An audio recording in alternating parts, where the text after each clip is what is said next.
Okay, Hare Krishna. So let's read from verse 15 to 31. Yeah, who would like to read that? Who read last time?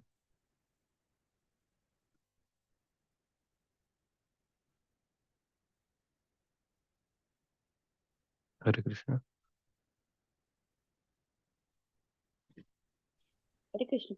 The first verse I read from 1 to 5 or 1 to 7 I read.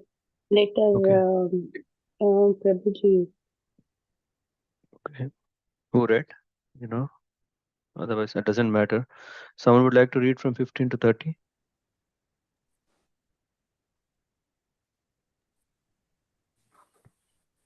maybe can I read Prabhuji? Or? Yeah, please go ahead.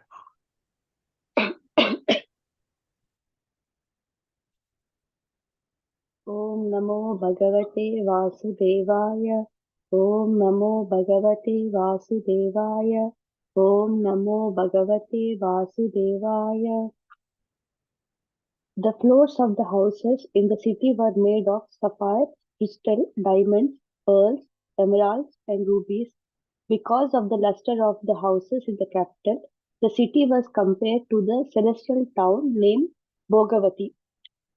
In that city, there were mainly assembly houses, street crossing, streets, restaurants, gambling houses, markets, resting places, flats, festoons, and beautiful parks.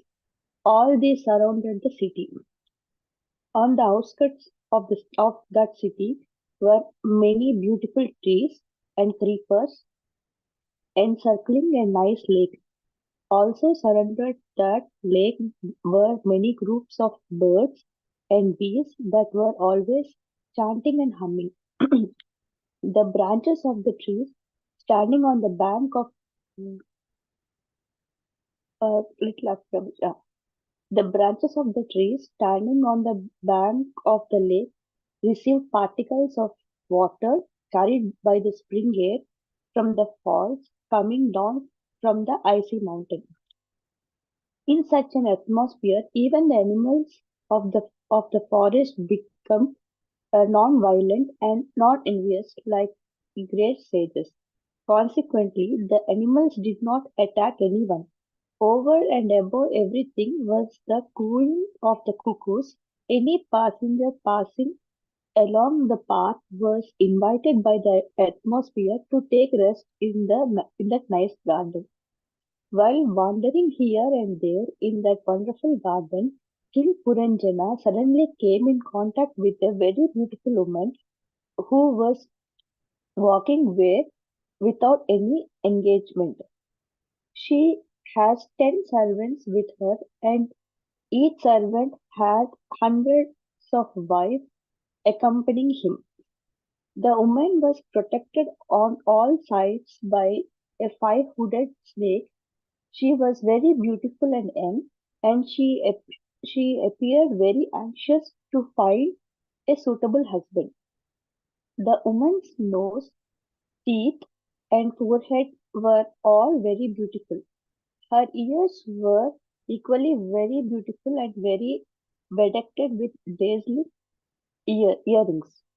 The waist and hips of the woman were very beautiful. She was dressed in a yellow sari with a golden belt. While she walked, her ankles bells rang. She appeared exactly like a denizen of the heavens. With the end of her sari, the woman was trying to cover her breasts, which were equally rounded and well placed side by side. She again and again tried to cover them out of shyness while she walked exactly like a great elephant. Puranjana, the hero, became attracted by the eyebrows and smiling face of the very beautiful girl and was immediately pierced by the arrows of her lusty desires. While she smiled shyly, she looked very beautiful to Puranjana, who, although a hero, could not refrain from addressing her. My dear Lotus Eye, kindly explain to me where you are coming from. Who are you? And whose daughter you are? You appear very chaste. What is the purpose of your coming here? What are you trying to do? Please explain all these things to me. My dear Lotus Eye, who, who are those 11 strong bodyguards with you? And who are those 10 specific servants? Who are those women following the 10 servants? And who is the snake that preceding you? My dear beautiful girl, you are exactly like the goddess of fortune, or the wife of Lord Shiva, or goddess of learning, the wife of Lord Brahma. Although you must be one of them, I see that you are loitering in the forest. Indeed, you are as silent as the great sages. It is that you are searching after your own husband. Whoever your husband may be, simply by understanding that you are so faithful to him, he will come to possess all opulences. I think you must be the goddess of fortune, but I do not see the lotus flower in your hand. Therefore, I am asking you where you have thrown the lotus. O greatly fortunate one, it appears that you are none of the women I have mentioned because I see that your free feet are touching the ground. But if you are some woman of this planet, you can, like a goddess of fortune who accompanied by Lord Vishnu, increase the beauty of, of the Vaikuntha planets.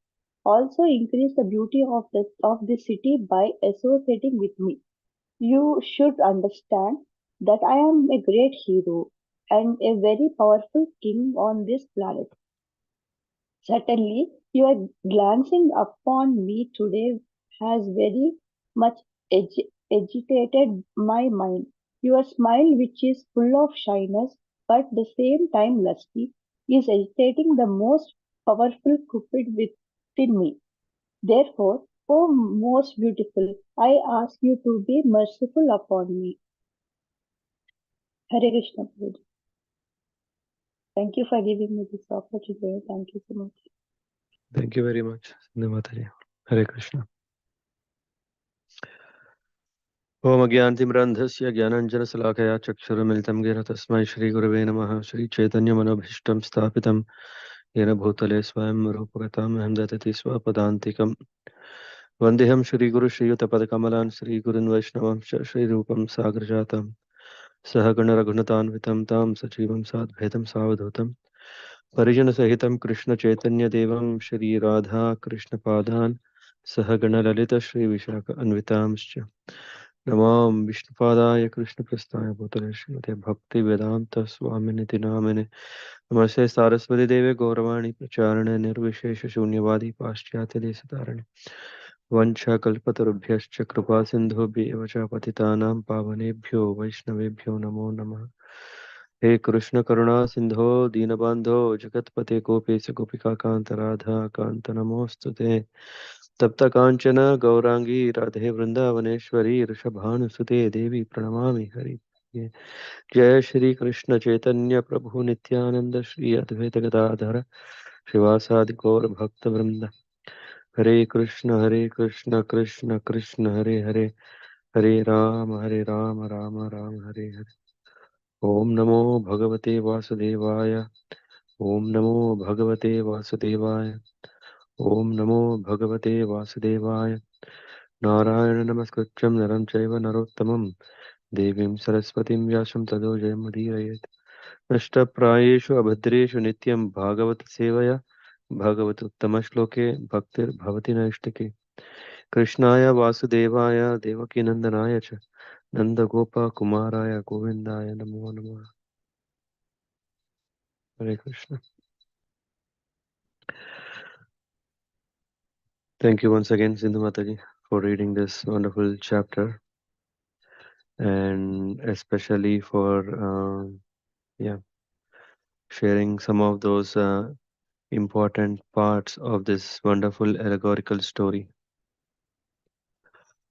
So here we got a chance to understand, mm, or actually uh, get a chance to hear a story. Of course, Srimad Bhagavatam is completely filled with so many wonderful stories, but sometimes these stories might be appearing to be above our level. We may think, hey, Dhruv Maharaj, okay, he's a special soul or exceptional soul. May not everyone be like that. Or when we talk about Prahlad Maharaj, we say, hey, Prahlad Maharaj, there is a reason why he became such an exalted devotee, because there is always Narad Muni. And in that way, we may see that Bhagavatam on one side is helping us how a devotee life looks like and how a normal man can become an exalted devotee. Hmm. But still, there is always benefit of doubt as a Jivatma to always think, no, I think I have no chance. I think maybe that's only a wonderful story. Maybe only Mahatma, Sudurlabha. Maybe that kind of a rare Mahatma is going to achieve benefit from Srimad Bhagavatam, these wonderful stories about the devotees. Um, so we may think that Bhagavatam is mm, a little far for us to reach there. Uh, the beauty of Bhagavatam is not that. The beauty of Bhagavatam is to introduce us to Krishna, to introduce us to the Supreme Lord, to help us understand that no, yeah, everyone can become a devotee if we can take the shelter of this Uttama Shloka. Uttama Shloka, why? Because every shloka of Bhagavatam is glorifying the Lord, and his pastimes. And here is a wonderful, yeah, mm, King Prachina Parishat, when he was completely absorbed in performing lot of sacrifices, yajnas, so that he can have a very flourishing rule, very flourishing, comfortable grihastha life. So at that moment, Narada Muni, very compassionate Deva Rishi, he came here and then he is enlightening King uh, to take up to the path of self-realization. But because the king, just like us, we are so much absorbed in our learnings of this material world, enjoyment of this material world, sense enjoyment, uh, how likely we may understand the Shastras is uh, a big question. So Narad Muni, what he did is he spoke of an allegorical presentation of a story of none other than king. When we are talking about Srimad Bhagavatam is a compilation of wonderful stories about the Lord and his devotees. Here there is a story about yet to become a devotee. Here King Prachina Parishat, yeah, is um, a successful king. Just like in this world, we can see come across so many successful men, we can see so many successful women, and in that way they are, uh, yeah, climbing the ladder of success in this material world. But is that everything? No. Mm. Only a saintly, compassionate person can get involved in their lives for all. Uh, Good turning point in their life, life transforming point. And here Narad Muni is speaking this wonderful allegorical story. In that he is saying, hey, there is a king called Puranjan.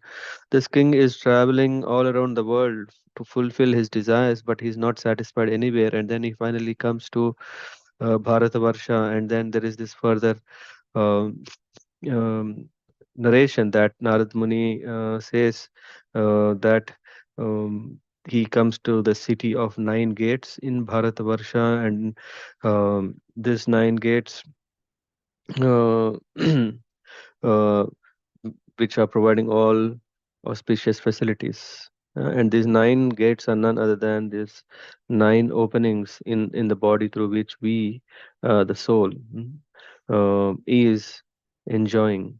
Mm. Puran Jana. Jana means human. Puran means uh, who is bound or captured, captivated in these. body. As what Sindhu Masjid was reading, it's about, this description of nine gates is further said that there are these walls in the form of skin, there is this sparks in the form of hair, towers, which are highest parts like nose, head, mm, trenches or canals are the wrinkles and depressions, windows are the eyes, gates are the eyelids, mm, and then there is house. There are a lot of houses. What is this? Made of gold, silver, iron domes, three dhatus, mucus, bile, and air. Then the capital of the state is the heart. Mm. Hridaya, heart. And it goes further. It goes further saying that, Neela Spatika, the floors are made of sapphire, crystals, diamonds, pearls, emeralds, rubies. These are various kinds of desires and plans for material enjoyment. Mm. So uh, they are quite attractive, coming in different forms and colors, mm, having different powers. Yeah, if you go to an, what do you call this guy? Gematologist. He's a gematologist, right? A person who is telling about, what is the property of diamond, what is the property of sapphire, and all gematologists. Uh, like that, different stones exhibiting different powers, different colors, different attractions.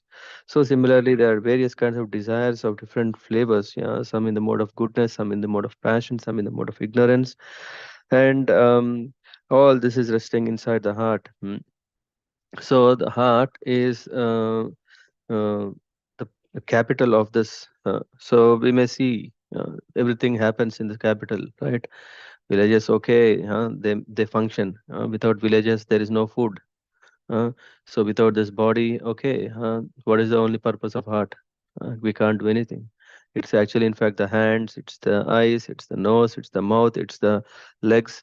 Through all these things, one is actually enjoying, and upon whose desire, to keep whom happy, to keep the heart. Always we are want in heart is very important. We have seen so many nice artistic forms of heart, and why? Because we see so much importance that the heart is filled with valuable jewels compared to like desires. There are a lot of desires. They are resting inside the heart. So that's why the bubbles. We may think that the bubbles are coming from the mind, what to do, what. But actually these are coming from where? Mm, it is coming from the heart, because heart already has the seeds of desires, and when these seeds are kind of fructifying, and then they start manifesting, then they start captivating the mind, making the intelligence become dull. And when the intelligence is dull, then engaging with the dull mind, dull intelligence, the mind is employing all the senses. And this is what we are going to read, going through this. The floors of houses in that city were made of sapphires, crystals, diamonds, pearls, emeralds, and rubies. The center for all planning for material enjoyment is happening in that heart. So, in fact, where do we have a capital of a state? It is in the center, in this capital city, right? It is not in the villages we see. So the heart is very, very important. And heart is center of what? It is center for remembrance, it is center for forgetfulness, it is center for deliberation, which means Krishna in Bhagavad Gita is saying, what is that? Um, Heart is a place for gnanam apohanam. mm, yeah. And the Lord is giving that from where? From the heart. uh, to the Sannivishto. Smritir cha apohanam cha. Smritir, gnanam and apohanam. So these are things that the Lord is giving. Sarvascha mriti sannivishta. Mm. So in this body, the eyes, ears, nose are different places of attraction for sense enjoyment, and the streets for going hither and thither may be compared to different types of air blowing within the body. So all this functioning that is happening, and we know the importance of Sushumna Nadi. Sushumna Nadi, um, within the body, there's this nerve, and we know this is the path for liberation. If we don't, the yogis, na, in Ashtanga yoga, we see a yogi, he is breathing such a way that he is having Ida, Pingala Nadi, and there is Sushifna Nadi. When the breathing is done through that, and one is able to perfect his breathing, he can attain liberation.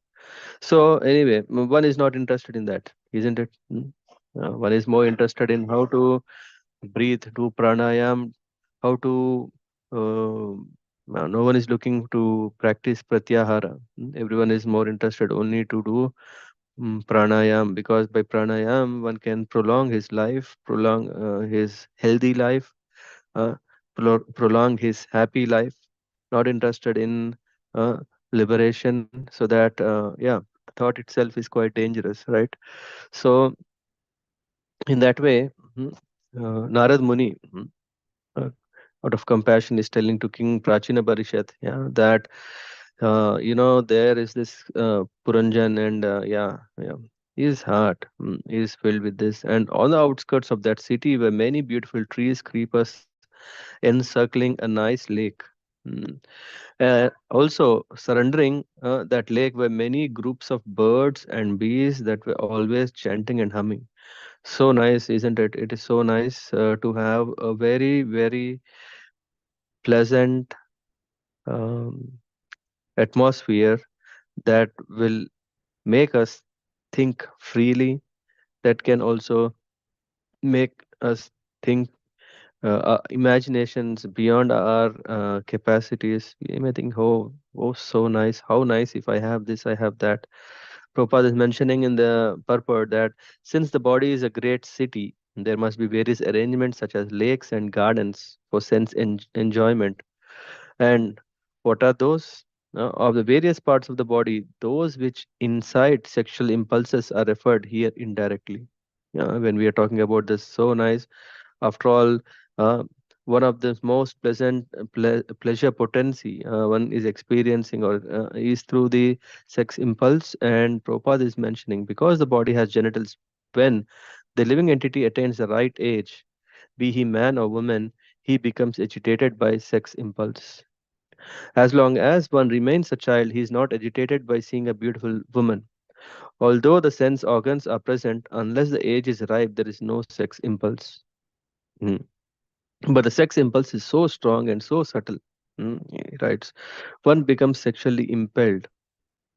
Uh, so one has to understand what is this. If someone is asking, if a man is not agitated in solitary place by sex impulse, he is called as, what do we call him? You think, hey, I think he's not normal. He's not normal. How can a person who is in a solitary place and not by seeing woman, or not even seeing, by imagining a beautiful woman, is not impacted by the sex impulse? We call him as what? Hmm. He is strange. Maybe he is not uh, normal. But actually, Shastras are saying that one who has that, he is a brahmachari. It's not a biological disorder. It is not a biological disorder because of which he is behaving disinterested, but actually he is not influenced by the impulses of the material energy. Hmm. So, which means it's not a weakness, but it's a very high qualification. It's a very high qualification, and such a person is considered to be a brahmachari, which means it is said that if a man in a solitary place does not become agitated upon seeing a woman, he is to be considered brahmachari. But this practice is almost impossible. Uh, this practice is almost impossible. Uh, so it is said, it is recommended. The Shastras enjoin that one should not even talk to a woman in a secret place, even if she happens to be one's own daughter, sister, or mother. The sex impulse is so strong that even if one is very learned, he becomes agitated in such circumstances. If this is the case of such a learned person, we are talking about what? Doesn't matter whether one is learned. Knowledge will not save us. If we are acquiring all this knowledge, doesn't save us. That when the time comes, okay, we are a yogi. Come on, I know who is a yogi. A yogi means one who is completely controlled. He doesn't have any disturbances. I know, but have I become a yogi? Hmm? Becoming a yogi and knowing to be a yogi, there is a lot of difference. Hmm. Knowledge is one thing, but actually practicing can give us uh, the benefit of how to become or behave like a yogi. Hmm. Initially, we may externally practice, but when we understand the benefit of it, when we understand the benefits of it, and when we, under the guidance of one who has already advanced, through his guidance, one can become a master, then he is actually realizing what it is to be a yogi. And Shastras even saying, even such yogis, uh, there is always a danger. So one may not say that, hey, I can live in a solitary place. After all, in the strength of Bhagavad Gita, come on, I have, in the strength of, on the strength of Śrīmad-Bhāgavatam, I can live. No, the challenge here is that we have not come to that state of mind. Mm. We are sadhakas. Sadhakas means one who is practicing, one is still struggling, one who is still beaten every day by the energy of Maya. And uh, so one cannot just be overconfident, or one should not try. This is something like once when Srila Prabhupada, yeah, a disciple, I think, did we read yesterday or no? Once a disciple came to Prabhupada and said, you know, Prabhupada, our preaching business will be very successful when we are preaching in the places where there is a lot of material energy. Let's go to a red light area. Uh, and Prabhupada said, yeah, you can go, but make sure you come back. Don't stay there. So we are struggling. We are struggling with our own challenges. We want to change for good, but there is always bad that is making us fail every time. And that's why we take shelter of the Lord. We pray to the Lord, but at the same time, we also take the advices, instructions of the spiritual master. Hmm, of Guru, Sadhu, Shastra, so that we don't think, okay, Lord is there, I have prayed to the Lord, here, I have full faith in Lord, let me go and do it. Yeah, the Lord has, maybe a different plan how to teach us better to take shelter of Guru. Because without Guru, we cannot uh, independently survive. I don't know. Can an independent party survive? No, it always need a support of a big party. So similarly, one who is eminent, apt, we have to take shelter of him, so that we are saved. Otherwise, the scriptures are saying one should not even talk to a woman in secret place, whether it is even daughter, sister, mother. What to talk about anyone else? Because as soon as we see the natural impulse, the impulses are strong because they are quicker than the intelligence, right? What do you call this? Instincts. Yeah, the instincts are so quick before we realize that, okay, what am I doing? Am I doing right or wrong? Some impulses are, I mean, one is the sex impulse, the other one is, what do you call this? Impulse mm, to safeguard your interests. Yeah, if you want to enjoy life, as soon as something that disturbs your plan, you're not even realizing is it for good or not, you immediately act. So something like if someone is doing something you don't like it, immediately you start screaming. The krodha, the anger is coming, which is a part of impulse. It's not that you are now, okay, now I should be angry. I understood, like I have waited for 1 minute, 2 minutes, and now she's telling whatever she want. I think now I should start becoming angry. It's not like that. Anger is coming within because it is driven by passion. So that's one. And then the branches of the trees standing on the bank of lake received particles of water carried by the spring air from the falls coming down from the icy mountain. Here, the word hima, hima nirjara.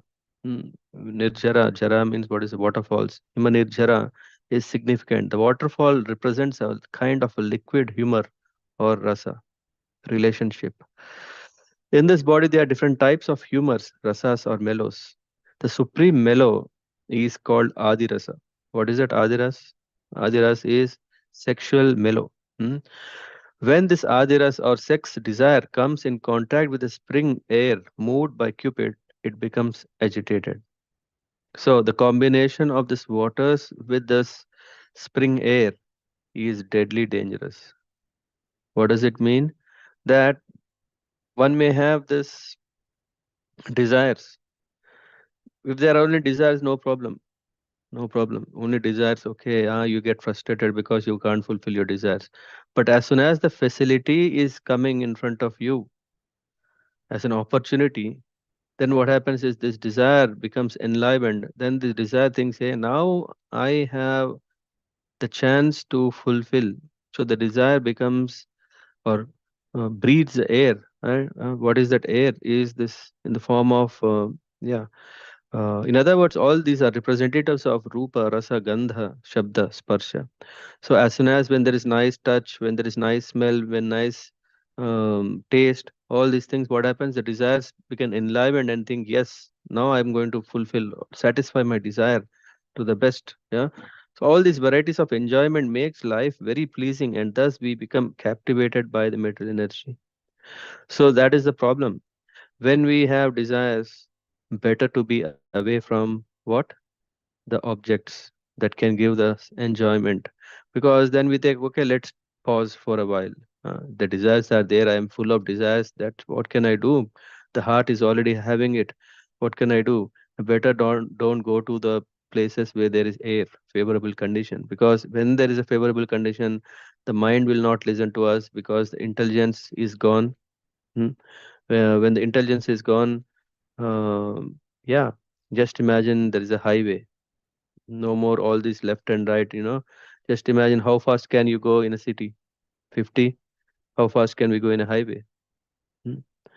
Just imagine when there is no intelligence. It's like highway where you can go with whatever speed you want. Germany, more privileged, more quick. But the thing is that, highways, do they end somewhere? If you take a highway, no, they don't end. Maybe it's called what do you call A1. After you reach the border of Germany, then there is E1. The highways don't end. It is only the names are changing. So, but when you talk about city, as soon as you cross Düsseldorf, done. Hmm. So the desires are like that. That it's like when this intelligence is not there, we may think, hey, now I can satisfy. Uh, in the example of sex impulse, we may think, I can satisfy. Once I'm satisfied, I'm satisfied. No, we want more. Yeah, as Kadamakaran Maharaj always says, there is this mind which is saying, what can you give me more, more and more and more, and there is no end for that. So in that way, so this is the challenge. If the desires are there, okay, what to do now? Should I be leading a very procrastinating life of all failures in my life? After all, desires are there. What should I do? Uh, Best is to read Bhagavatam, because Bhagavatam is saying how to handle, how to deal such kind of situations where there are so many examples. No, I have knowledge now, I have examples, but what happens when the time really comes? What to do? Take shelter of devotees, pray. Hmm. And now, what happens? Krishna is saying that, yeah, you don't worry. Just like in the case of who is that? Haridas Thakur. Yeah, yeah. Here we are not talking about, yeah, one is going, but actually this Hira. Uh, what is her name? Hira? Yeah, I think someone is there who can say. What is her name? Some Hira. Yeah, a prostitute. She is at the door. But Haridas Thakur was not interested in. And what happened to this prostitute? Haridas Thakur is pure devotee, that is fine. But what happens to this prostitute? She may have also a lusty interest. It was not that because her master sent her. Huh? to engage or to disturb Haridas, she also saw, oh, such a nice, handsome, mm, good looking, how nice if I have a date with this uh, person. But what happened after 2, 3 days because of association of devotee? What happened? Her heart got transformed. Association of devotee and hearing to the chanting of from such a devotee, what happened? There is complete transformation. So the desires may be there. We don't want to operate ourselves. Uh, we don't want even to open the heart, which is full of nasty and lusty desires. Uh, but rather let us leave it for a while, but engage ourselves in devotion. When we engage ourselves in devotion, Krishna is saying, you don't care about them, I'll take care of that. So he'll cleanse the heart. He is removing all those unwanted weeds that are these desires that can cause our problem. But we have to be patient and we have to be vigilant. We have to be alert and focused. So these are the things through which we can overcome, because it's not a one day business. One day business is easy, right? One day doing Nirjala Ekadasi is easy. Just imagine if you have to do all the year Nirjala Ekadasi. That's too much, right? Oh, let's do at least 1 week. No, that's also too much. Let's do 2 days. I think one day also better not to do one day. Rather, I can do 52 days of other Ekadasis are more favorable. So this is how, yeah, mind is always playing. And then what we have to do is we have to just engage ourselves in devotion. Yeah, just before the class, I was quite hungry. But now when in the midst of this Bhagavatam, I feel, oh, I was I hungry? Why? Because the beauty of Bhagavatam is it takes us to a different platform to forget ourselves, all those demands, needs, whether it is food, whether it is what is it called, that passionate, lusty desires. All these things are forgotten, and this is the beauty. I think we all of us have experienced when we go to a temple. Within few hours, within few moments, sorry, we forget ourselves. We are engaging in that, but after coming out of the temple, then immediately we start remembering. So, tomorrow I have to prepare that. I have to do this. Oh, so many things overcome us. So here, this is very important. How this is a trick actually. What is the trick? Is that we, yeah, myself, we have so many desires. The best thing is to be away from the places where we can satisfy our desires. Mm? And then, in such an atmosphere, even the animals of the forest became non-violent, non-envious like great sages. What does this mean? Mm? Here, this is a place, right? So amazing, right? We think that material world is um, going to be all violent and but here the description is saying that, yeah, when such a king or a puranjan is getting in the heart with all these facilities, but what is happening in such atmosphere, even the animals of the forest became non-violent, non-envious. Consequently, the animals did not attack anyone. huh? And above everything was the cooing of the cuckoos. So amazing, huh? Kokil. Just early in the morning, we see so pleasant atmosphere that the cuckoos are very nicely singing. We don't even say they are what do you call, screaming. They are very nicely singing. So nice thing, coo, coo, coo, coo, coo, and this keeps on going, and we feel, oh, so nice. This is also what we think in the material world. So nice, you know what? This is described like a family where there's a beautiful singing wife and very nice children. Hmm? Any passenger passing along that path was invited by that atmosphere to take rest in that nice garden. We think, hey, it's you're not married. Huh? Every grahasta is saying, "Hey, are you not yet married? Come on, marriage is such a nice life. All the pleasures are in the married life. Uh, you know, I have a wonderful son. As soon as he opens the mouth, only jewels will fall. So nice. As soon as I come back, all my stress is gone. They are my stress busters. and all these things. This is also what Narad Muni is saying. A peaceful family with wife and children is compared to the peaceful atmosphere of the forest. Can there be any peace in the forest? Hmm? A peace? In a forest, there are all wild animals. Uh, it's not a Jharkhand forest where Chaitanya Mahaprabhu is visiting every day that all the animals are just forgetting the enmity or the natural um, feelings towards other animals. So children are compared to non-violent animals. Sometimes, however, wives and children are called Swajanatya uh, Dasyu, burglars in the name of kinsmen. A man earns his livelihood with hard labor, but the result is that he is plundered by his wife and children exactly as a person in forest is attacked by some thieves and burglars who take his money.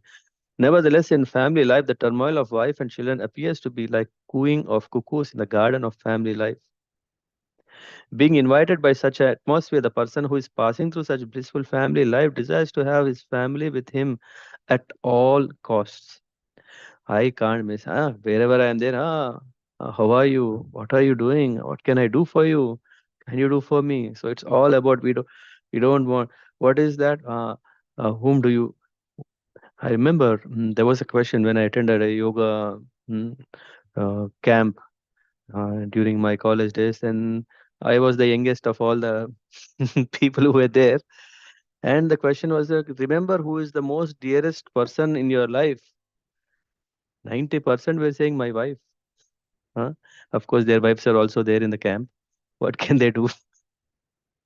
So, um, yeah, but yeah, the attraction we may see as a responsibility, but it's more like the family setup. Yeah, is here is compared like that. And then while wandering here and there in that wonderful garden, what happens now is amazing. Amazing thing happens is that uh, he suddenly came in contact with a very beautiful woman who was walking there without any engagement. What is so surprising? We can see, okay, it is only we can see that men are working. Of course, in 21st century, we cannot see that, but at least from the scriptures, we can see that, yeah, the soul. Um, is coming in contact with this whole body. This is the understanding here, which means the Puranjana, the hero, is in coming contact with a beautiful uh, arrangement or setup. Mm. So here the king Puranjan suddenly came across a very beautiful woman. Until then, there is no much things, right? So until then, okay, the Soham, Om, this is the only business. But as soon as when we start getting more connected with the body, hmm, which is not our real identity, which is a foreign body, she has 10 servants with her, and each servant has hundreds of wives accompanying him. What does this mean? Um, um, a woman is compared, yeah, by Narad Muni when he's referring actually is intelligence. When the soul is come in contact with the intelligence, so the first encounter, what is happening is the body has already been compared to the beautiful garden. During youth, the sex impulse is awakened, and in intelligence, according to one's imagination, is prone to contact the opposite sex. In youth, a man or a woman is in search of the opposite sex by intelligence or imagination, if not directly. Uh, so you may say, hey, I have not come in contact with women, but through imaginations or by intelligence, he is coming in contact. The intelligence influences the mind, isn't it? Uh, it's no, it's mind. No, the intelligence is in coming in contact with mind, and the mind is one which is controlling the 10 senses. Five of these senses gather knowledge, five work directly, Gyanendriya and Karmendriyas. Each sense has many desires to be fulfilled. Uh, just eyes want to see so many things. Yeah, it want to see different colors, it want to see different people, it want to see different experiences. Hmm, in that way. So these are the desire. When here it said different women. What is that? Each servant has hundreds of wives. Each sense object has so each desire has so many things. That is the position of body and the owner of the body, Puranjan, who is within the body. Hmm. The woman was protected on all sides by a five-hooded snake. Huh? What does this mean when we are talking about this intelligence, this body? This body is protected by this five-hooded snake, which means it is this vital air. Uh, what is that? Prana, apana, samana, udana, and vyana. What is that? Forgot the fifth one. Vyana, right? Correct. Prana, apana, vyana, samana, udana. So these are the five vital forces through which a person is alive. Or not only the person is alive, the body is alive. The person is anyway alive, but this body is maintained by these energies. The vital force is compared to a serpent because a serpent can live by simply drinking air. Mm. The vital force carried by air is described as pratihara or bodyguard. Without the vital force, one cannot live for a moment. So intelligence must always be protected by what? Consciousness. When our intelligence is not protected by consciousness, then what is happening? We are uh, hmm, carried away. We are just using this. As long as this life air is there, we are just engaging in all other kind of activities. The woman who represents intelligence was searching after a husband. This indicates that intelligence cannot act without consciousness. Uh, this means we cannot blame intelligence. We cannot say, intelligence is the reason why I'm suffering. No, it is that this intelligence is taking support of someone.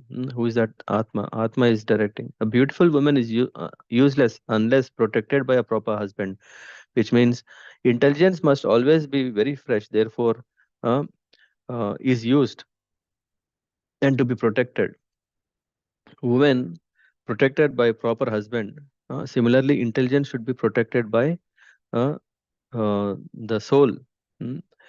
Otherwise, what will happen? Material energy means utilizing the intelligence for the sake of rupa, rasagandha, shabda, and sparsha. Mm. Rather, if the intelligence has to be protected, one has to take to the spiritual path. Mm. And then it goes, a woman's nose, teeth, and forehead were all very beautiful. Her ears were equally very beautiful and were bedecked with dazzling earrings. Uh, and here there is this description that the word sukapolam, nice forehead, indicates a clear mind capable of understanding things as they are. By intelligence, one can set things in order. The earrings set upon the two ears are placed there by the work of intelligence. Thus, the ways of acquiring knowledge are described metaphorically here. And then comes the waist and hips of the woman were very beautiful. She was dressed in yellow sari and golden belt. While she walked, her ankle bells rang. She appeared exactly like a denizen of the heavens. Hmm. Then comes, with the end of her sari, the woman was trying to cover her breasts, which were equally round and well placed side by side. And Prabhupada is helping us understanding what does this metaphorically mean.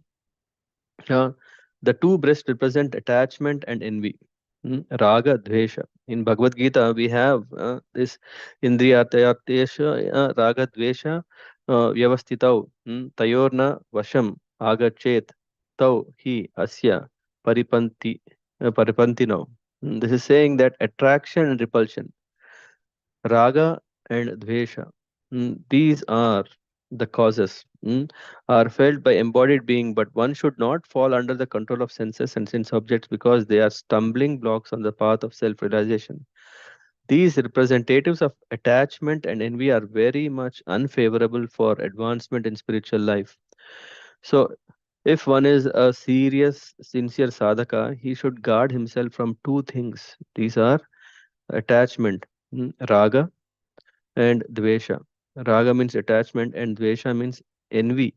Uh, dvesha means there is other meaning. What is it? Hatred. Usually, when we say dvesha is hatred, but how is hatred coming? When we are envious of one, then hatred comes. It is not that he is disturbing me, he's not doing right. No, no. What does that happen is this is coming because yeah, the whole point is self-centered. I want to enjoy, and if I can see someone else is enjoying, then I can't bear. So these are two things.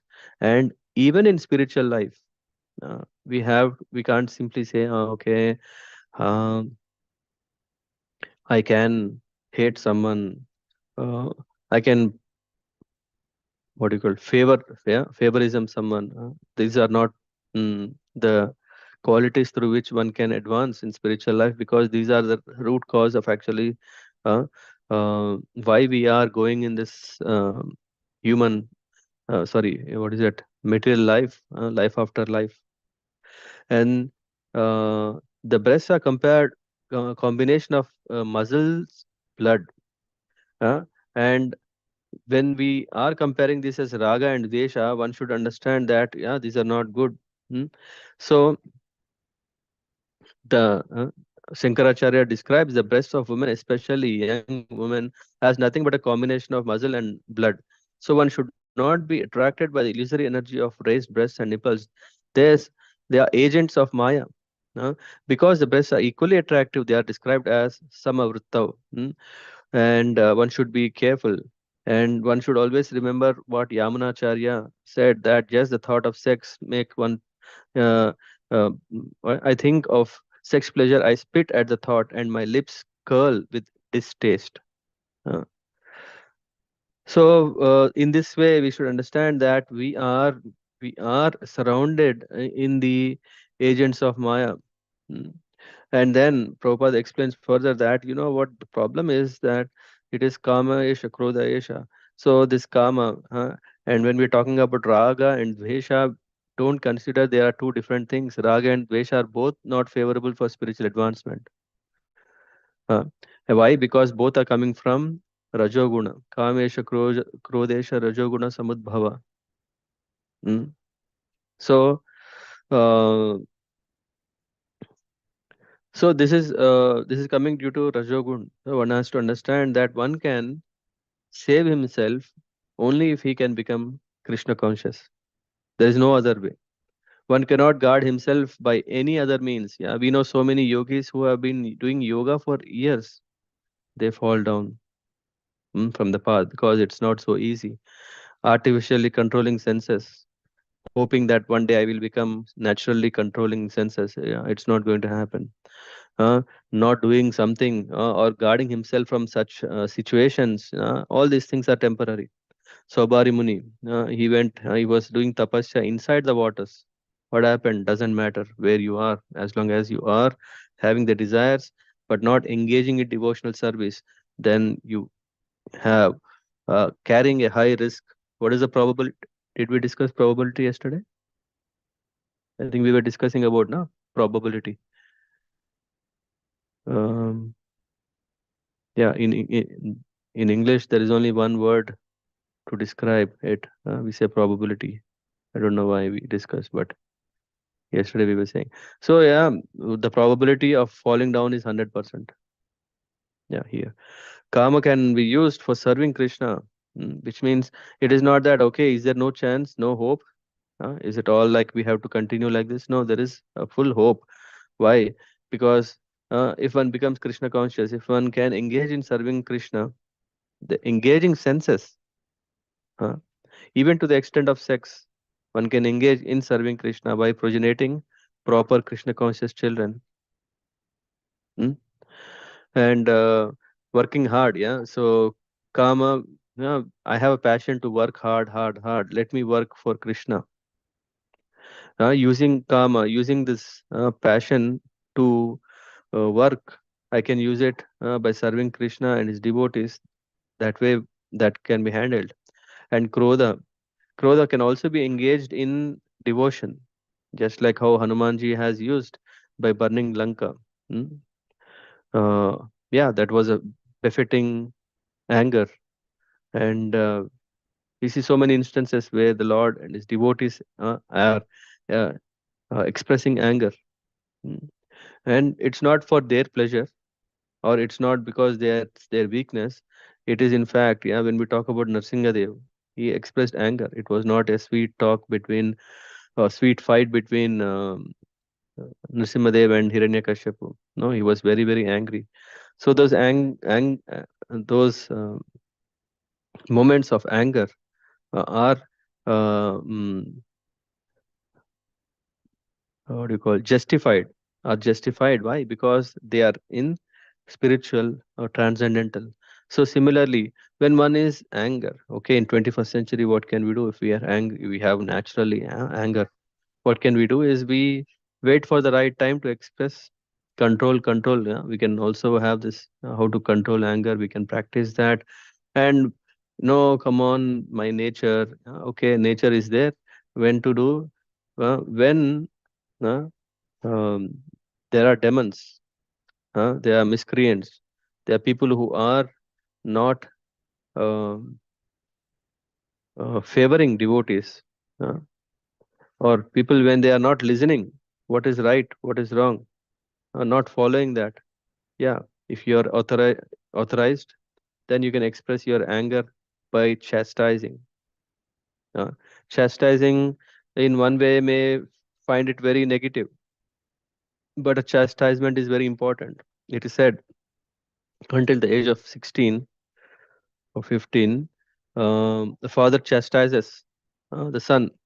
A guru chastises his disciple. Why?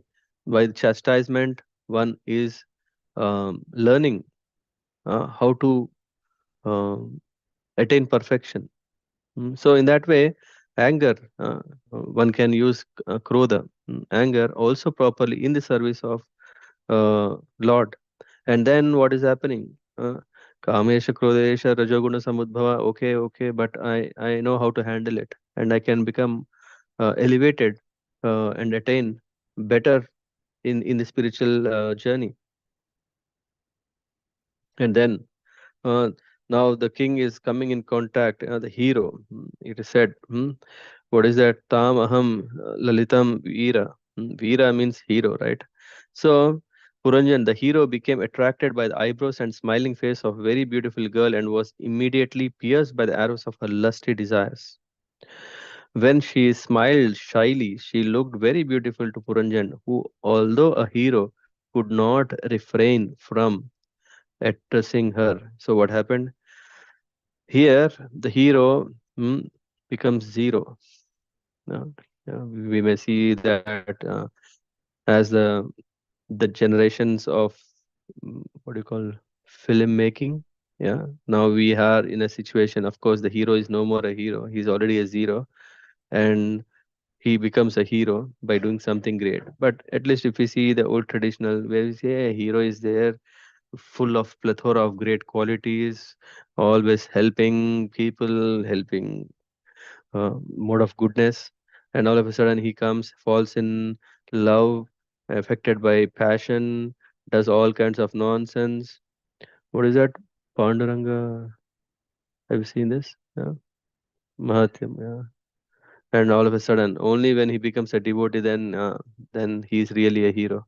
So that we understand who is a real hero is the who is a real devotee.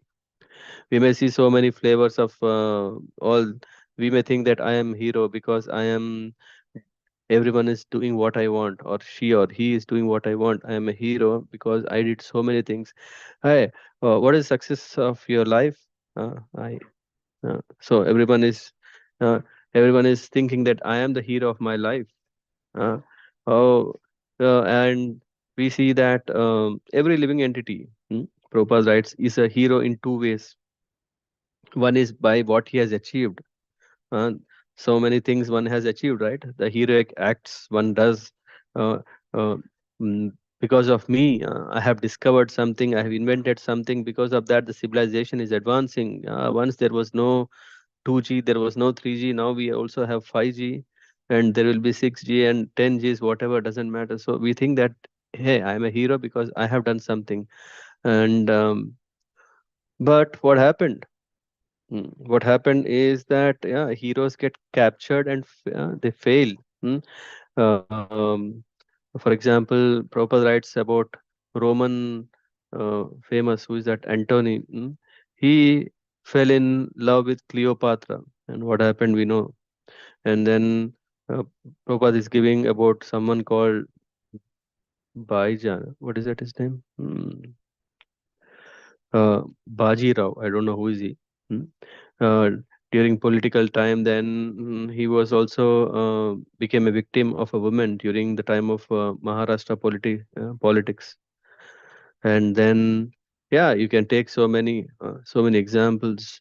And if you may have seen old time movies, you may have seen how the kings were, who are very, very strong and ruling. There will be one nice, beautiful girl coming from nowhere else, but she's so beautiful that uh, either the king is attracted in a forest, or maybe she enters into the palace somehow or the other as a dasi, a servant. But this servant has her plans how to get closer and closer to the king by giving all pleasures. And you know what? One fine day, um, the king is kissed by this girl, and the king dies. I don't know if you have seen these kind of movies, and these are not fake. These are real things that the kings used to do, the opposition kings, because they can't break all those boundaries.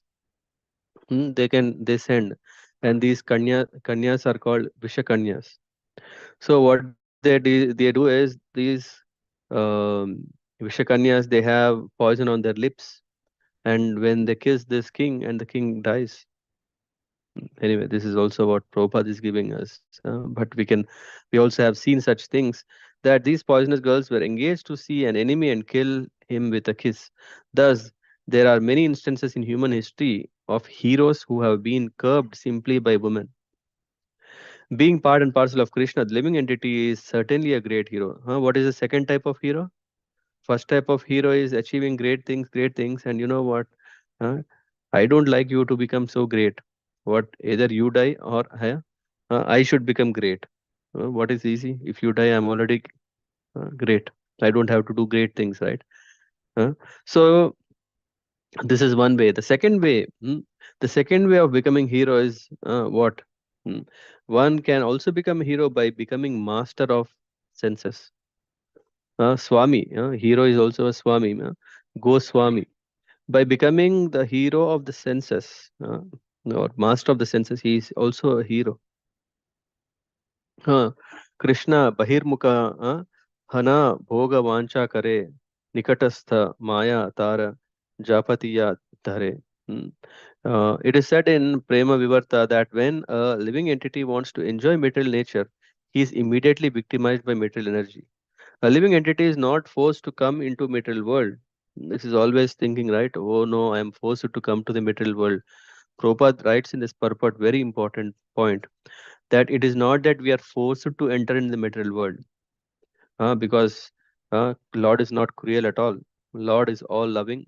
Surhada Sarva Dehinam. No, sorry, this is, where is this coming? Bhoktaram Yajna Tapasam Sarvaloka Maheshwaram Surhada. No, no.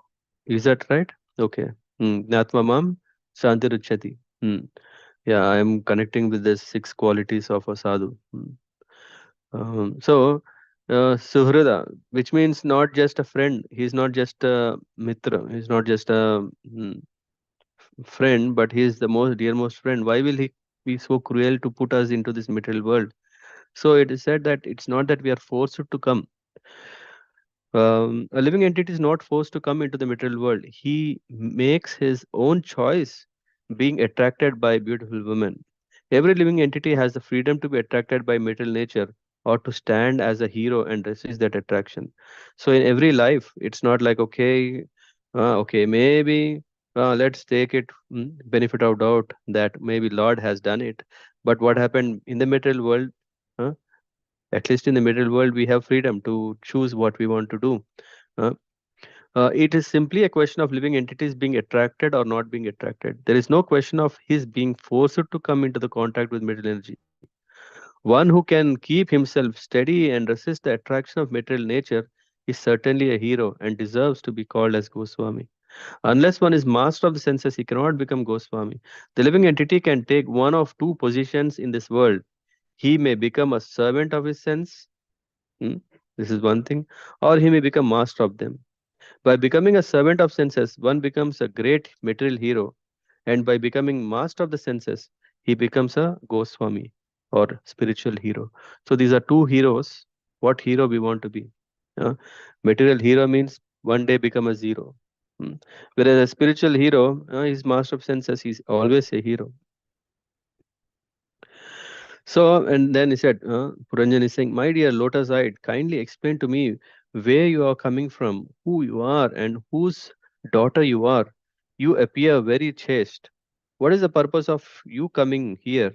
What are you trying to do? Please explain all these things to me.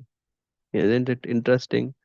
This is also what is the purpose, right? So we know that the first Vedanta Sutra is what is Athat Brahma Jigyasa.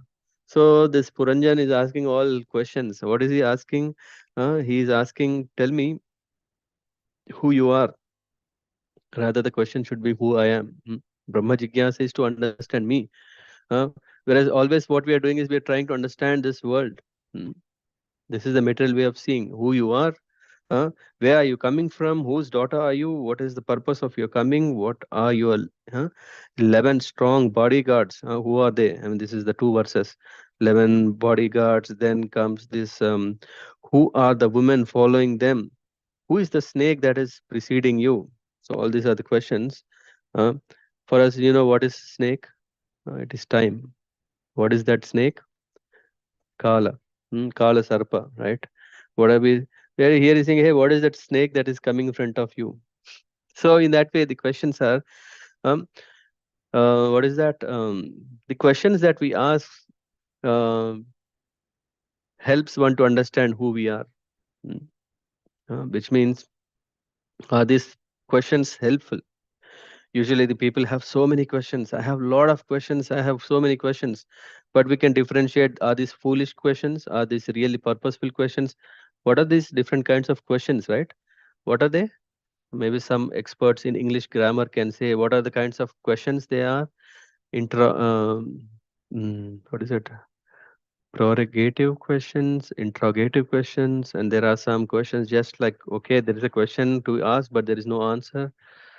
I don't know. There are different kinds of. So these questions should be purposeful questions. Tadvidhi pranipatena pariprashnena sevaya. This prashna should be what? Upadeshyantite gnanam. For what? To get the gyan. And to do what? Tattvadarshi. Why are we approaching Tattvadarshis? Because they have seen the truth, they will help us to see the truth.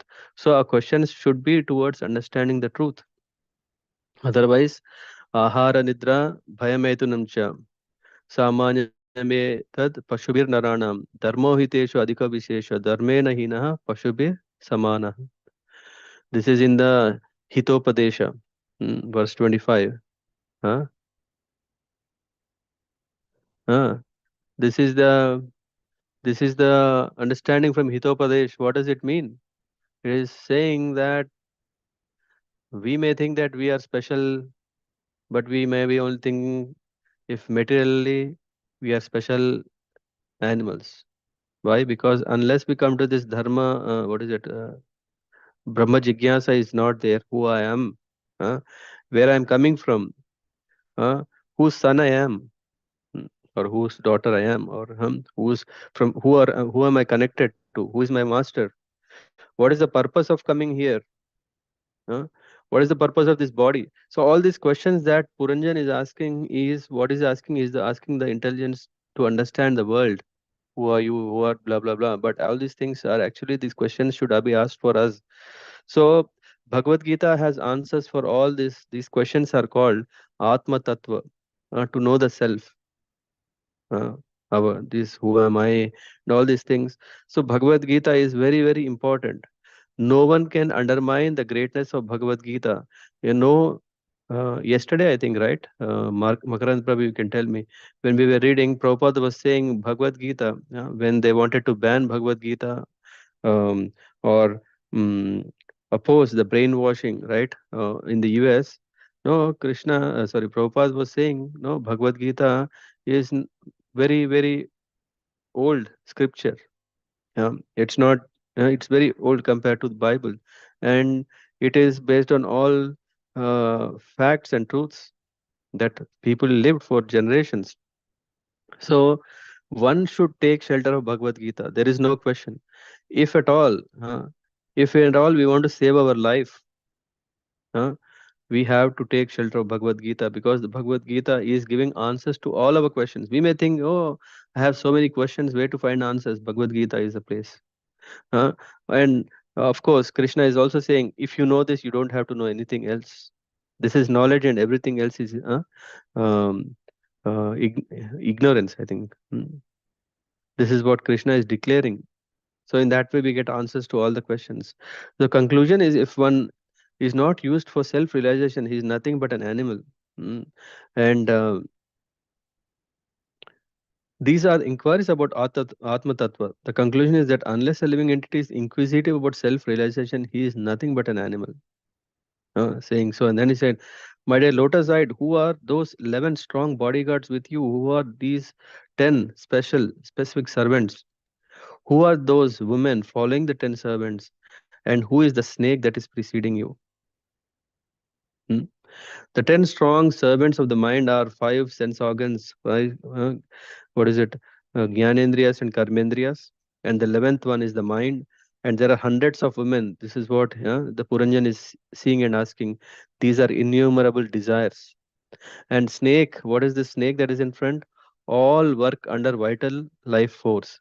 So without that life, yeah, then there is no more body.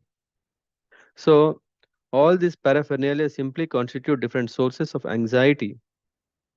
But one who is surrendered unto the Supreme Personality of Godhead and who leaves all business to him is freed from such anxieties. Therefore, Prahlad Maharaj advises a person who has taken to the materialistic way of life, which is never permanent but always temporary, to take shelter of the Supreme Lord and leave aside all his so called responsibilities in order to get free from all anxieties. The cause of anxieties is mentioned here is because of um, getting into this business of solving all these materialistic problems. Which verse did you read? 30, right?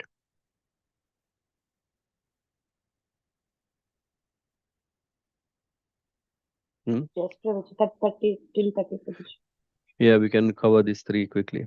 So, and then this Puranjan is because when he's seeing a beautiful girl, he starts, "Hey, my dear beautiful girl, you are exactly like goddess of fortune or wife of Uma, Shiva, or the wife of Lord Shiva, Uma, or goddess of learning, wife of Lord Brahma. Although you must be one of them, I see that you are loitering in this forest. Indeed, you are as silent as great sages. Is it that you are searching after your own husband? Hmm?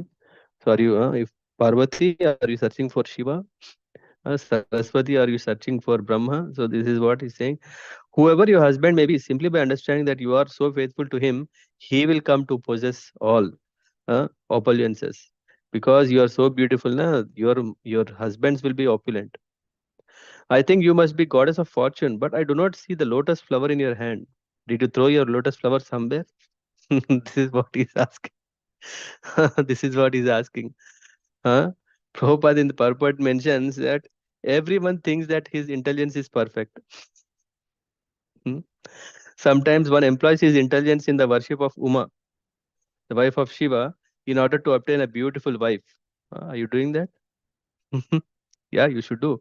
Sometimes when one wants to become learned as Lord Brahma, he employs his intelligence in the worship of goddess of learning, Saraswati. Hmm. Sometimes when he wishes to become opulent as Lord Vishnu, he worships goddess of fortune. In this verse, all these inquiries are made by King Puranjan. As soon as one uses his intelligence in this way, the goddess of fortune automatically becomes favorable to him. The goddess of fortune never remains without her husband. Consequently, when one worships Lord Vishnu, he automatically obtains the favor of goddess of fortune. One should not, like Ravan, worship goddess of fortune alone, for she cannot remain long without her husband. Thus, she is also called Chanchala, restless. Anyway, this is going further. Um, it is an example of bhoga icha, the desire of enjoyment. One who is attracted by such desires becomes conditioned in this material world. We see Ravan, we see so many Rakshasas always behind um, women. King Puranjan was appreciating the beauty of the girl as if she were the goddess of fortune, but at the same time, he was careful to understand that the goddess of fortune cannot be enjoyed by anyone except Lord Vishnu. Since he doubted whether the girl was goddess of fortune, he inquired about the lotus flower she was holding. The material world is also the goddess of fortune because the material world works under the direction of Lord Vishnu. Hmm. So anyway, further it goes. One can, however, enjoy this is also important. So Ravan wanted to enjoy Sita, which is not at all approved, authorized, not right. Hmm. One can, however, enjoy that Maya bestowed upon the living entity by Lord Vishnu. This is allowed because, after all, we have entered this material world. Whatever is our quota of enjoyment, we can enjoy, but not beyond, like Ravan did. The satisfaction of one's senses and desires means enjoying Maya, not the goddess of fortune. So we may think, hey, I have this Aishwarya. What is Aishwarya? We say representation of Lakshmi.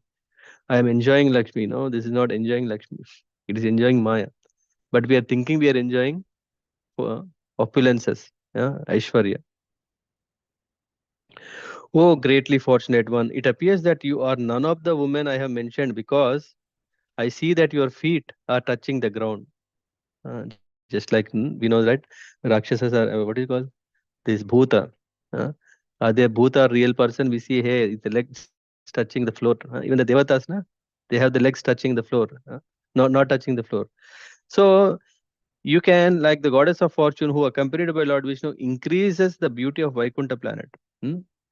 But if you are some woman of this planet, you can, like the goddess of fortune, increase the beauty of Vaikuntha planets, like Lakshmi. Sorry. Also increase the beauty of this city by associating with me. Just like how Lakshmi Devi is enhancing the whole beauty of a planet.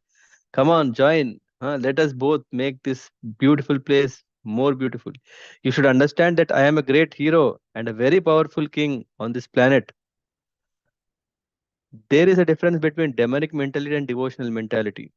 Devotees know perfectly well that the goddess of fortune uh, cannot be enjoyed by a living entity. This higher sense of understanding is called Krishna consciousness. Nonetheless, everyone wants to become happy by imitating the prosperity of Narayan. In this verse, Puranjan states that the girl appears to be an ordinary woman. However, since he is attracted by her, he requests that she become as happy as goddess of fortune by associating with him. You are searching something, I can provide you, I can make you happy. This is what the hero is thinking. Thus, he introduces himself as great king with great influence so that she might accept him as her husband. This is also what Ravan did. Ravan was saying, hey, that guy, nothing he has, I have everything. So here, Puranjan is also bragging his greatness. The uh, demons, however, want to enjoy this material world without considering the supreme person of Godhead. This is the difference between demon and demigod. The word bhuvishprak means in this mentioned in this verse is very significant. When the demigods sometimes come to this planet, they do not touch the ground. Puranjan could understand that this girl did not belong to the transcendental world or the higher planetary system because her feet were touching the ground. Since every woman in this world wants her husband to be very influential, rich, and powerful, Puranjan, to seduce the girl, introduced himself as such a personality. A man wants to enjoy a beautiful woman, and a woman wants to enjoy a powerful, opulent man. Did I read? I remember Radhesham Prabhu mentioned about this. Uh, just like how a man is captivated by the beauty of the woman, a woman is captivated not by the beauty but by the opulence and power of the man. Right. Every living entity who possesses such material desires is called Purusha or enjoyer. Superficially, it appears that the woman is the enjoyed and the man is the enjoyer. But internally, everyone is an enjoyer. Consequently, everything in this material world is called Maya. Here, certainly, your glancing upon me today has very much agitated my mind. Your smile, which is full of shyness but at the same time lusty, is agitating the most powerful Cupid within me. Therefore, O most beautiful, I ask you to be merciful upon me. And then the next verse it starts. It's about who you are and etc. That we'll discuss. No, the Puranjani starts explaining who is she. It's more interesting. Hmm. We'll discuss next week. Thank you very much. Hare Krishna.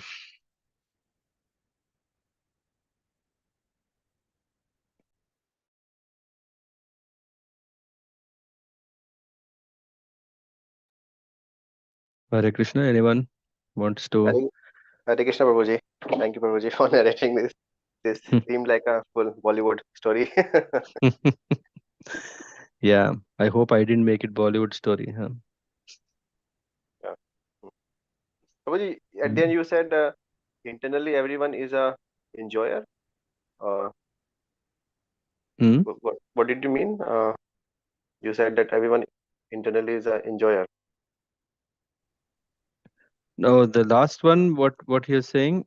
So Prabhupada is writing that every living entity who possesses such material desires is Purusha. Yeah. Hmm? Superficially, it appears that the woman is enjoyed, and the man is the enjoyer.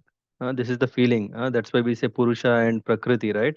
But internally, everyone is an enjoyer. Whether the man, it's not like, okay, the woman is not enjoying. It is the man. The Prakriti is also being enjoyed. So this is what it means. Consequently, everything in the material world is called Maya.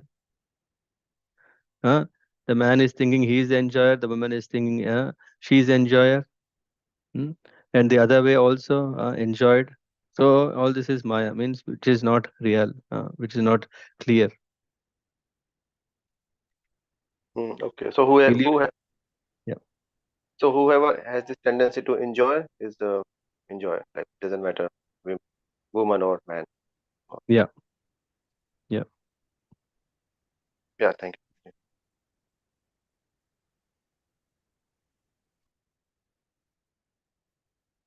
Hare Krishna. Sanoj Prabhu, Gaurav Prabhu. Hare Krishna, Prabhuji. So, Yep. Prabhuji, I was asking about this. You were talking about snake, which is like around the girl who was seeing the king was seeing her. So, could you explain what was that? No, it's not like he was seeing. There was this snake. He was seeing, hey, there is this beautiful woman. Yeah, which is intelligence, and before the intelligence is the life air, right? So when we're talking about this consciousness, so it is there is this snake, and then there is guarding. There is this five-hooded, which is guarding the air. Yeah. So this five-hooded snake is guarding the life air present. So which means the time. Okay, Prabhuji. Hmm? Mm-hmm. So it is guarding the time. Yeah, you can attend here.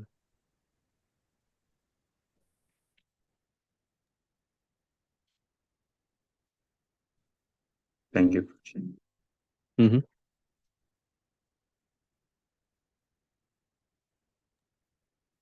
Hare Krishna Prabhuji. Thank you, Hare Prabhu, for Krishna. wonderful session. Prabhuji, about Krodha and the envy, you you said that Krodha come from envy. So, for example, if father is angry on son, it is not due to enviousness. So, like, Krodha is coming from envy.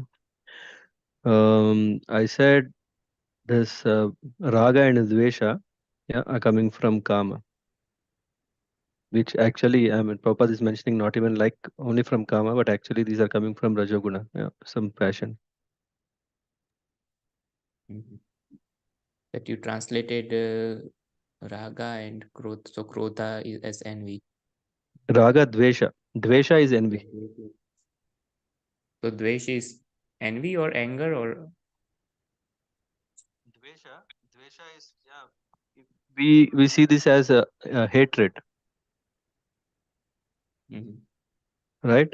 And this hatred, I'm seeing it as a root of this hatred is coming because of envy. Not to, when we are self-centered, that is the cause of this, where we are hated. Uh, We are thinking that, hey, it's not happening as per what I want, how I want. Mhm. I want that only I am happy. Yeah. If you are happy also, it should be according to my happiness, But isn't it? Prabhuji, how about the father and son? When father is angry on son, he is not envy probably, but here he is angry. Yeah, again the same principle. If he is self-centered, that is not justified. If the father is thinking, I have to bring my child very nicely. Why? Because I want to enjoy. Uh, I don't know if you have heard to this class that I've shared recently by Keshav Maharaj. About When we were in Vrindavan. down class. Can you speak a little louder because I can't hear well. Yes, Prabhuji. Yeah, in that it is said that how the how the parents are enjoying, right? Yes. Yeah. So, so that is the position. Yeah. So why is that we want to see our children very successful? There are so many fathers who want that, hey, I have earned this much, my son should earn 10 times of it. This is the plan of the father, and obviously it's not a devotional desire, right? Yes. Yes. And obviously, what is also happening is that, okay, this when we're talking about envious, we're seeing that after all, why? I can say, I'm a successful father. If my child becomes richy rich, uh, I am very, very famous. Yeah, people will say, hey, you are a very successful father because of you only your son has become. So there is always this tendency of seeing what I will get from it. Yes. And then what happens? Yeah, when the child is becoming successful, what will happen is that all attraction goes to his son. And subtle level, then the father is disturbed. Hey, after all, I did it, right? Huh? The child is now, hey, I didn't even eat food. I gave you everything. You become successful. You're becoming great. So there is always this subtle level of this envy that comes. Yeah. So and then when your plans don't happen, then the hatred increases, isn't it? Then you tend to envy the person. It doesn't matter. It can even, as soon as your plans are not fulfilled, or as soon as your plans are doomed, envy manifests into what? Anger.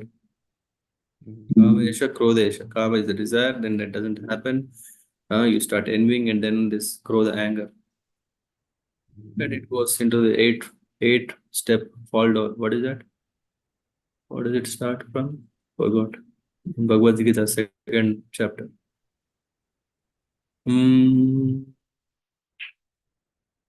What is that? 61, 62. No, yeah. Yeah. Anyway, so there is this 8 step fall down process. That it is all starts with this Vishaya. What is that?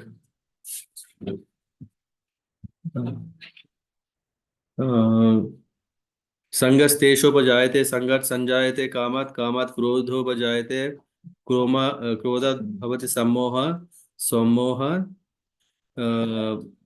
Smriti Brahma. and then finally buddhinasha pranichyate. So these are these 8 steps finally. Yeah. Yes, Prabhuji. Yeah. Thank you. Yeah. So we may think, yeah, to our extent. So that's why how to become a real hero, we need to understand that by becoming what? A devotee, we become real hero.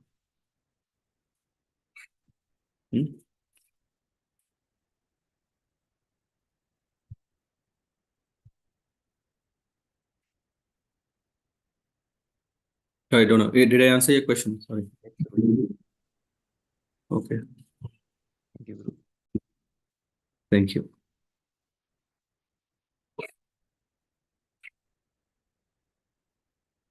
Anyone else want to share anything? Prabhuji, you told like always doing something for our you told about the sun when we do something for our sun. So there is something subtle, the like subtle pride or something subtle that we always feel.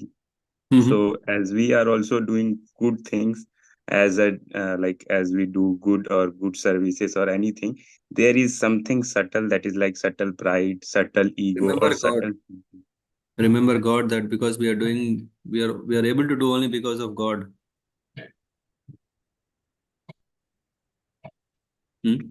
Otherwise, there is no. That is karma yoga. Whatever we are doing, yeah, as soon as we think, hey, it's because of me, then we are enjoying the fruit of it. I don't know if that was your question, right?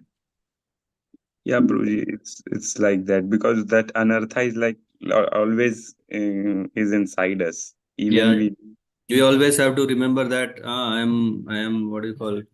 A mercy cake. You know what is mercy cake, right? no, Prabhuji. Mercy means someone has because I'm formed because of mercy of so many people. Okay.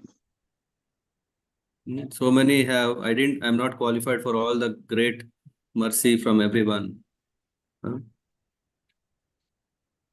As soon as we think, no, I am qualified, I did it, that's why I'm enjoying, then all these problems come. But yes, okay, even for everything, yeah, just usually how grateful we are.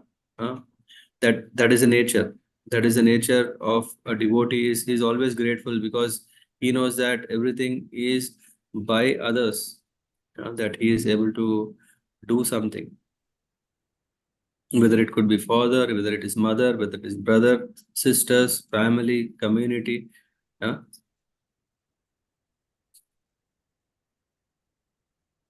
Yes, Prabhuji. Yeah. Yeah. Even service opportunity in a temple. Can you say that here you earned it? Someone would have given it. No. There is no one in the temple who can do this service. That's why I think I am qualified. Then yeah, Krishna has given the service opportunity, do it and progress.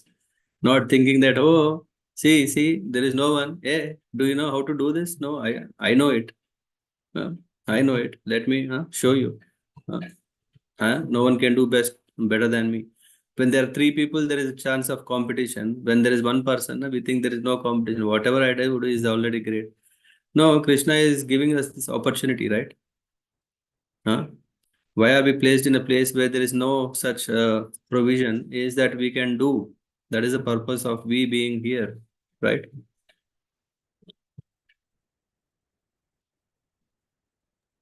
Yes, Prabhuji.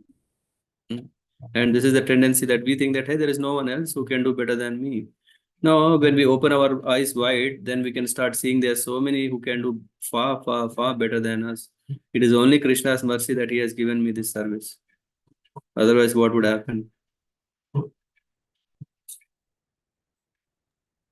Yes, Prabhuji. Yeah. That way we're always mercy cake. There is never a moment, I think, we can say that I earned it.